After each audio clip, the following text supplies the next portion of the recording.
नमस्कार दोस्तों, आपका फिर से एक बार स्वागत है हमारी वीडियो में। पिछली वीडियो में हमने पढ़ा था कि एडजेक्टिव होता है क्या है, एडजेक्टिव के कितने भाग हैं, उस एडजेक्टिव को किस किस रूप में प्रयोग किया जाता है, तुलनात्मक रूप में या सर्वश्रेष्ठ बताने के लिए। उसमें कुछ लैटिन शब्द थे जिनके केवल कंपैरेटिव होते हैं, सुपरलेटिव और पार्टिसिपिव डिग्री नहीं होते हैं। तो ऐसे ही उसके पूरा हमने पार्ट ऑफ स्पीच के 3 भागों को, नाउन, प्रोनाउन, एडजेक्टिव, 3 भागों को हमने पूरा पढ़ लिया था। तो हमारा चौथा पार्ट चैप्टर है, उसी का पार्ट ऑफ स्पीच का चौथा भाग है वर्ब। आज हम लोग वर्ब के बारे में पढ़ेंगे, वर्ब होता है क्या है, वर्ब के कितने प्रकार हैं। तो चलिए शुरू करते हैं। तो वर्ब परिभाषा क्या कर रहा है, a verb is a word which says something about action of a subject. क्या कह रहा है, a verb is a word, एक क्रिया एक शब्द है, विच से जो कहता है समथिंग अबाउट एक्शन, कुछ चीज़ें, अबाउट एक्शन किसी क्रिया के बारे में, किसी कार्य के बारे में, ऑफ अ सब्जेक्ट। कह रहा है कि वर्ब एक क्या है, यह शब्द है जो कर्ता के द्वारा किए जाने वाले कार्य को बताता है। यानी कि अगर हम हिंदी में और सब सरल शब्दों में कहें, जहाँ पर किसी कार्य का होना या करना पाया जाता है उसे क्रिया कहते हैं। जैसे क्रिया में क्या कह रहा है, रन, रीड, क्राई, इट्स इत्यादि। मतलब क्या, दौड़ना, पढ़ना, रोना, इट्स इत्यादि। अगर हिंदी शब्दों की बात किया जाए तो जिन शब्दों के लास्ट में ना आए वो क्या हो जाएगा, क्रिया हो जाएगा। तो अब बात करते हैं क्रिया के कितने प्रकार हैं। तो हम लिखेंगे क्रिया के 5 प्रकार हैं। कौन कौन से प्रकार हैं, पहला ट्रांजिटिव वर्ब, दूसरा इनट्रांजिटिव वर्ब। ट्रांजिटिव वर्ब को क्या बोलते हैं, सकर्मक क्रिया। इनट्रांजिटिव वर्ब को बोलते हैं अकर्मक क्रिया। इसको क्या बोलते हैं, सकर्मक क्रिया, और इसको क्या बोलते हैं, अकर्मक क्रिया। ठीक है। तीसरा नंबर है transitive verb of incomplete predication. ठीक। और फिर क्या करा है, इनट्रांजिटिव वर्ब ऑफ इनकम्प्लीट प्रेडिकेशन, जिसे लिंकिंग वर्ब भी कहते हैं। और पांचवा है ऑक्सिलरी वर्ब, इसे हेल्पिंग वर्ब भी कहते हैं। चलिए पहले के बारे में देखते हैं, ट्रांजिटिव वर्ब क्या होता है। ट्रांजिटिव वर्ब होता क्या है, पहला देखते हैं।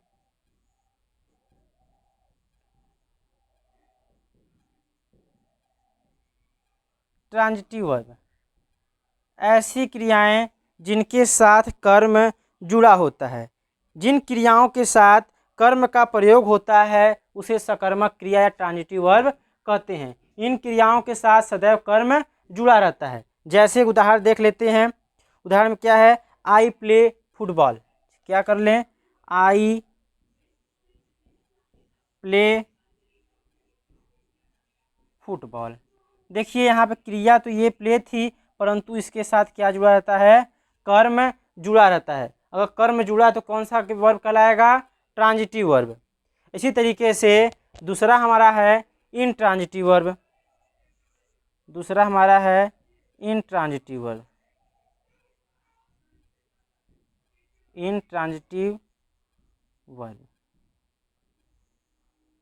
कहने का मतलब क्या है, जिन क्रियाओं के साथ कर्म का प्रयोग नहीं किया जाता है उन्हें हम इनट्रांजिटिव वर्ब कहते हैं। यहाँ पे वाक्य का अर्थ बताने के लिए हमें कर्म की आवश्यकता नहीं पड़ती है, हमारा वाक्य बिना कर्म के ही पूरा हो जाता है। जैसे कहें आई लाफ, क्या बोलें, आई लाफ। तो देखिए यहाँ पे कर्म की आवश्यकता नहीं पड़ी ना। अगर कर्म की आवश्यकता नहीं पड़ी और हमारा क्रिया भी है तो यहाँ पे ये क्रिया कौन सी होगी, इनट्रांजिटिव वर्ब कहलाएगी। समझ आ रहा है, जहाँ पर कर्म की आवश्यकता पड़े या यहाँ कर्म का प्रयोग हो वहाँ पर ट्रांजिटिव वर्ब, जहाँ कर्म का प्रयोग न हो वहाँ इनट्रांजिटिव वर्ब। और नंबर 3 आता है transitive verb of incomplete predication. क्या आता है, transitive verb of incomplete predication. देख लेते हैं, लिख लेते हैं। तीसरा नंबर transitive verb of incomplete predication. इसका मतलब क्या है कहने का, कहने के इसका मतलब ये है कि जब किसी क्रिया का कर्म भी लिखा हो परंतु उसका भाव पूरा न हो। मतलब क्या, जब किसी क्रिया का कर्म भी लिखा गया हो परंतु उसका भाव पूर्ण न हो, उसके लिए उसे कुछ अलग शब्दों की आवश्यकता हो, उसे क्या कहते हैं, ट्रांजिटिव वर्ब ऑफ इनकम्प्लीट प्रेडिकेशन। जैसे बोले द बॉयज मेड मोहन, क्या बोले, द बॉयज मेड मोहन। देखिए यहाँ पर क्रिया भी है, इसके साथ कर्म भी प्रयोग हुआ है, परंतु इसका अर्थ पूरा नहीं निकल रहा है। क्या है, लड़कों ने मोहन को बनाया, इसका अर्थ देखिए पूरा नहीं कर रहा, क्या बनाया, यह कुछ नहीं। अगर हम यहाँ पे जोड़ दे मॉनिटर, क्या बना, लिख दें द बॉयज मेड मोहन और मॉनिटर, मॉनिटर, ठीक है। तो यहाँ देखिए क्या हो रहा है कि क्रिया है, उसके साथ कर्म भी जुड़ा था, परंतु फिर भी उसके लिए एक दूसरे शब्द की आवश्यकता पड़ी, तो यानी कि ये क्या कहलाएगा, ट्रांजिटिव वर्ब ऑफ इनकम्प्लीट प्रेडिकेशन। हमने वाक्य पढ़ा था ना, सब्जेक्ट और प्रेडिकेट दो प्रकार के होते हैं। तो देखिए सब्जेक्ट जो कार्य करे और कार्य के बारे में जो, कर्ता के बारे में जो कहा जाए वो क्या होता था, प्रेडिकेट होता था। तो देखिए कर्ता के बारे में जो कहा जा रहा है प्रेडिकेट है, तो देखिए अगर इसको हटा दिया जाए तो देखिए पूरा नहीं है, ये कंप्लीट सेंस नहीं दे रहा है ना, इसलिए इसको क्या बोला गया, इनकम्प्लीट प्रेडिकेशन। अगर ये लगा देते तो ये था कंप्लीट प्रेडिकेशन, ठीक है। ये लगाने से ये कंप्लीट हो जाता था, पर ये नहीं लगाया तो हमें इसका अर्थ नहीं निकल रहा है पूरा, तो ये क्या रहेगा, transitive verb of incomplete predication. इसी तरीके से चौथा क्या है, चौथा है intransitive verb of intransitive verb of incomplete predication, ठीक है। क्या कह रहा है, intransitive verb of incomplete predication ये कहता है जब कोई क्रिया अकर्मक हो किंतु उसके भाव को पूरा न हो पा रहा हो।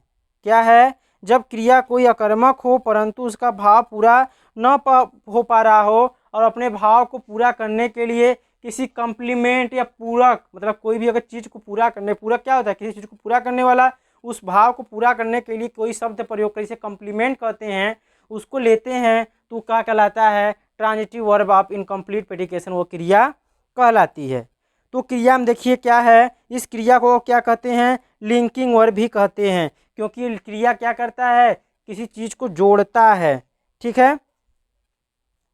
दिखाते हैं, जैसे कहें राम ही इज, क्या लिखें, या राम इज लिखें, राम इज, क्या लिख दिया, राम इज। देखिए कर्ता के बाद क्रिया भी है, कर्ता के बाद क्रिया तो है, परंतु इसका अर्थ नहीं निकल रहा है, इसके भाव को पूरा करने के लिए हमें किसी कॉम्प्लीमेंट की आवश्यकता होगी, इसके भाव को पूरा करने के लिए किसी पूरक शब्द की आवश्यकता होगी। तो हम लिख दें Ram is a good boy. ये गुड बॉय क्या है, यहाँ पे कॉम्प्लीमेंट का कार्य कर रहा है, या राम इज अ बॉय कह दें तो भी ये कॉम्प्लीमेंट का कार्य कर रहा है, इसलिए हम बॉय करते हैं केवल, नहीं तो यहाँ पे एडजेक्टिव की भी बात करने लग आ जाएगा। तो राम इज अ बॉय, देखिए यहाँ पे राम इज तो एक सेंटेंस हो गया था ना कर्ता क्रिया का, परंतु इसका पूरा अर्थ नहीं निकल रहा था, इसलिए हम एक कॉम्प्लीमेंट का प्रयोग किए अ बॉय। और इसी जो हमारा ईज है, इसी ईज को हम क्या कहते हैं, इनट्रांजिटिव वर्ब इनकम्प्लीट प्रेडिकेशन, और इसी को बोलते हैं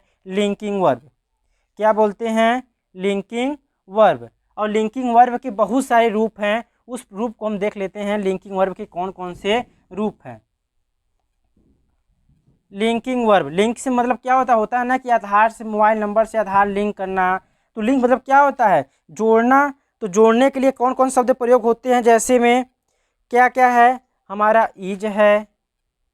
देखिए लिंकिंग वर्ब में क्या क्या आएगा, लिंकिंग वर्ब में जैसे इज है, एम है, आर है, वाज है, वेयर है, बी है, बी। और बी के भी अन्य रूप हैं, जैसे बी का अन्य रूप क्या है, is being, am being, are being, was being, had been, has been, सब क्या हैं? जैसे हैज, ये सब क्या हैं? लिंकिंग वर्ब ही तो हैं। Have, has been, have been, ये सब इत्यादि क्या हैं? लिंकिंग वर्ब हैं। बहुत सारे हैं, जैसे विल हैव बीन, सारे मान लो सहायक क्रिया में जाएगा। जैसे इसमें और क्या हो जाएगा? Is being, are being, am being, ये सब क्या हो जाएंगे? लिंकिंग वर्ब हो जाएंगे। अंतिम और आखिरी जो प्रकार है वो है एक्जुलरी वर्ब। जिन क्रियाओं का हम प्रयोग टेंसों में करते हैं या क्रियाकर्ता क्रिया के मूड को बताने के लिए करते हैं उसे एक्जुलरी वर्ब कहते हैं। एक्जुलरी वर्ब या इसी को बोलते हैं हेल्पिंग वर्ब। हेल्पिंग वर्ब मतलब सहायक क्रिया। ठीक है, ये कौन सा नंबर है? 5वां नंबर है। तो देखिए इसमें क्या कह रहा है? कह रहा है कि जो क्रियाएं किसी अन्य वर्ब को टेंस या मूड बनाने में मदद करती हैं उसे एक्जुलरी वर्ब या हेल्पिंग वर्ब कहते हैं। अगर हम सामान्य शब्दों की बात करें तो ऐसी क्रियाएं जो टेंसों में प्रयोग की जाती हैं उसे हम एक्जुलरी वर्ब कहते हैं। जो टेंसों में प्रयोग किया है उसे एक्जुलरी वर्ब या सहायक क्रिया कहते हैं। और सबसे बड़ी बात ये, इन सहायक क्रियाएं किसके बाद आती हैं? तुरंत कर्ता के बाद आती हैं। क्या होती हैं? कर्ता के बाद आती हैं ऐसी सहायक क्रियाएं। कर्ता के बाद कहें, देखिए साधारण वाक्यों की बात कर रहा है, साधारण वाक्यों में कर्ता के बाद आती हैं, नहीं तो कुछ अलग अलग जो वाक्य हैं उसमें तो अलग अलग तरीके से आती हैं। ठीक है, चलिए देखते हैं कौन कौन सी हैं सहायक क्रियाएं। जैसे हमारा अगर एक लेते हैं ट्रांसलेशन, जैसे कहे ही इज रनिंग, ये देखिए प्रेजेंट कंटिन्यूअस टेंस का है और यहाँ पे देखिए सहायक क्रिया क्या है? इज है। हेल्पिंग वर्ब क्या है? इज है। तो यो हमारे वाक्यों में टेंसों में प्रयोग किया जाता है सहायक क्रियाएं, जो क्रियाएं टेंसों में प्रयोग की जाती हैं उसे हम क्या कहते हैं? एक्जुलरी वर्ब या हेल्पिंग वर्ब, सहायक क्रिया। अब हम बात कर लेते हैं सहायक क्रियाएं कितनी होती हैं, एक चार्ट के माध्यम से देख लेते हैं ताकि हमकी जब आगे हम टेंस चैप्टर पढ़ेंगे तो वहाँ पे हमें बताने में आसानी होगी। तो देख लेते हैं टेंस में प्रयुक्त होने सहायक क्रियाएं।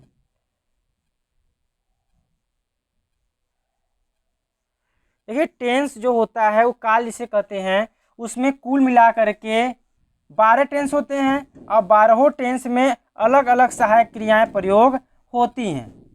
तो चलिए उसको भी देख लेते हैं ताकि जब हम आगे चैप्टर या डायरेक्ट इनडायरेक्ट पढ़ेंगे या फिर टेंस पढ़ेंगे जो कि अलग अलग सिलेबस में है। जैसे कि अगर हम बात करें सिलेबस की तो देखिए सेकेंड सेमेस्टर में क्या दिया है? Direct indirect.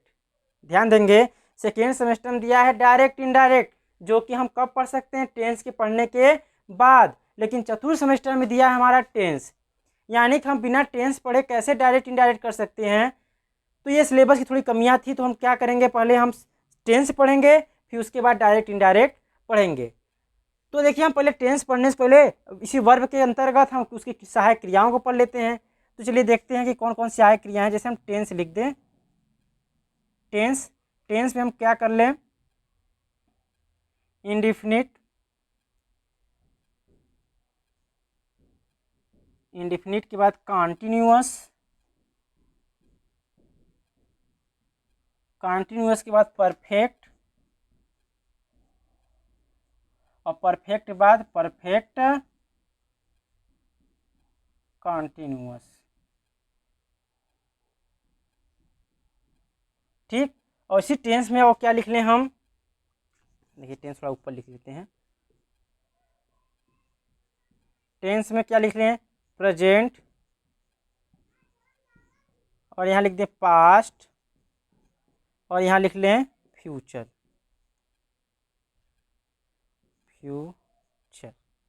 ठीक, प्रेजेंट, पास्ट, फ्यूचर। यदि हम सारणी बनाएं तो किस टाइप की बनेगी सारणी?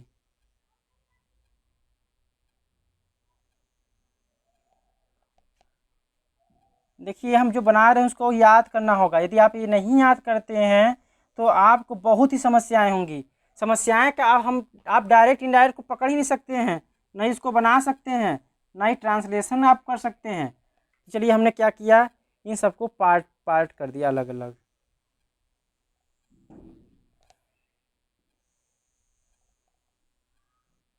ठीक है, ये देखिए पार्ट हुआ। तो जो प्रेजेंट इंडिफिनिट, देखिए ऐसे समझिएगा, present indefinite tense, past indefinite tense, future indefinite tense, future continuous, future perfect, यानी कि प्रेजेंट का इंडिफिनिट इसमें, प्रेजेंट का कंटिन्यूअस इसमें, प्रेजेंट का परफेक्ट इसमें, प्रेजेंट का परफेक्ट कंटिन्यूअस इसमें, इसी तरीके से सभी चीज़ें होंगी। तो प्रेजेंट टेंस के जो साधारण वाक्य है, साधारण में सहायक क्रिया प्रयोग नहीं होता, साधारण वाक्य में नहीं होता, साधारण वाक्य में सहायक क्रिया का प्रयोग नहीं होता, बल्कि क्या होता है, यस या आब्लिक ई एस जुड़ता है किसमें, मुख्य क्रिया में। क्या करेंगे हम, जैसे लिख लें, हम यहाँ पे लिख दें मुख्य क्रिया, मुख्य क्रिया में क्या जोड़ दें, एस आब्लिक ई एस साधारण वाक्य में, और नकारात्मक, और बाकी सभी वाक्यों में हम सहायक क्रिया क्या पढ़ेंगे, डू आब्लिक डज। ध्यान देंगे, साधारण वाक्यों में सहायक क्रिया का प्रयोग नहीं करते हैं, बल्कि मुख्य क्रिया में एस या एस लगा देते हैं, और बाकी सभी वाक्यों में डू आब्लिक डज, यानी कि डज एक वचनकर्ता के साथ, डू बहुवचनकर्ता के साथ प्रयोग करते हैं। कंटिन्यूअस टेंस में जो सहायक क्रिया होती है वो होती है इज, होती है एम, ये होती है आर। इज जो होती है एक वचन के साथ, ठीक, एम जो होता है आई के साथ, और जो आर होता है बहुवचन के साथ। ठीक है, इज एक वचन के साथ, एम आई के साथ, और आर बहुवचन के साथ। परफेक्ट में क्या होता है, हैज आब्लिक हैव। हैज जो होता है एक वचन, और हैव के साथ बहुवचन, बहुवचन के साथ हैव का। और इस टेंस में आई भी किस में आता है, बहुवचन के अंतर्गत आता है।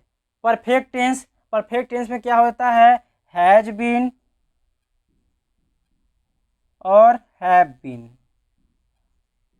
इसमें बताने की जरूरत नहीं है, जहां पर हैज आया एक वचन, जहां पर हैव बीन आया वो बहुवचनकर्ता के साथ प्रयोग होता है। यही सहायक क्रिया याद करना होगा। पास्ट टेंस, पास्ट टेंस का जो इंडिफिनिट का सहायक क्रिया है ये साधारण वाक्य में नहीं होता। क्या देखिए, साधारण वाक्य में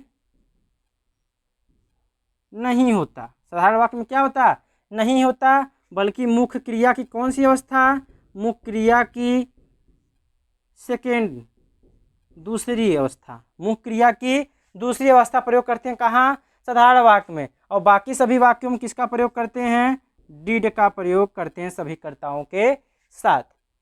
पास्ट कंटिन्यूअस में वाज का प्रयोग होता है और वर का प्रयोग होता है।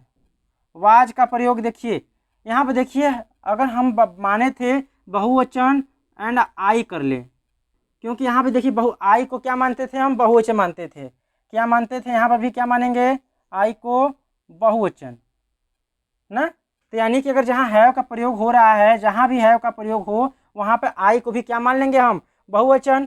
तो यानी बहुवचन के साथ आई के साथ क्या प्रयोग होगा, हैव। तो पर यहाँ पर देखिए क्या होता है, आई जो है वाज जो प्रयोग होगा एक वचन के साथ और आई के साथ। यहाँ पे आई हमारा एक वचन का कार्य करने लगता है, तो आई के साथ वाज का प्रयोग करते हैं, और वेयर जो होता है वो बहुवचन के साथ। ठीक, स्पष्ट हुआ। आई वहाँ पे बहुवचन था, परंतु यहाँ पर एक वचन है। ठीक, यहाँ भी हम लिख देते हैं, छूट रहा है तो इससे अच्छा लिख ही दे, एक वचन, और ये होता है बहुवचन, बहुवचन के साथ और साथ में आई के साथ। ठीक है, इसी तरीके से हैड, यहाँ पर क्या प्रयोग होता है, हैड। जो हैड होता है वो सभी कर्ताओं के साथ होता है। इसमें टेंस, इसमें वचन की बात नहीं होती, क्योंकि एक ही सहायक क्रिया होती है। और उसके बाद परफेक्ट कंटिन्यूअस में आता है हैड बीन। क्या आता है, हैड बीन। ये भी देखिए, ये भी सभी कर्ताओं के साथ, सभी कर्ता के साथ, और ये भी सभी कर्ता के साथ, सभी कर्ता के साथ। ठीक है, अब बात करते हैं फ्यूचर टेंस की। जो फ्यूचर टेंस है, फ्यूचर टेंस का जो इंडिफिनिट में होगा, इसमें होता है विल ऑब्लिक सेल। क्या होता है? Will oblique cell. यहाँ पे विल जो होता है आई ऑब्लिक वी, या कामा लगा लें, आई और वी को छोड़कर, वी को छोड़कर सभी के साथ। क्या चीज कह रहा है? जो आई का प्रयोग होता है, मतलब विल का जो प्रयोग होता है, और आई और वी को छोड़कर सभी के साथ करते हैं, पर जो सेल का प्रयोग करते हैं केवल आई और वी के साथ प्रयोग करते हैं। ध्यान देंगे। परंतु कुछ ऐसे कंडीशंस आते हैं जिसमें वाक्य में दबाव दिखाया जाता है, तो ये क्रिया उल्टी हो जाती है, ऊपर का नीचे, नीचे का ऊपर हो जाता है। फ्यूचर कंटिन्यूअस में क्या होता है? विल बी और शैल बी, सेम चीज, आई और वी को छोड़कर विल बी, और शैल किसके साथ? आई और वी के साथ। अब यहाँ पे होता है विल हैव, और यहाँ पे होता है शैल हैव, और इसी तरीके से यहाँ पे आएगा विल हैव बीन, और यहाँ पे होता है शैल हैव बीन, और चीज़ें वही नियम फॉलो होगा। जो विल होगा किसके साथ? आई और वी के छोड़कर सभी के साथ, और जो शैल होगा और आई और वी के साथ प्रयोग होगा। इस तरीके से हमारा जो वर्ब वाला चैप्टर था, वर्ब का चैप्टर समाप्त हुआ। इसके बाद आता है एडवर्ब। तो हम नेक्स्ट वीडियो में एडवर्ब की बात करेंगे। तब तक के लिए धन्यवाद।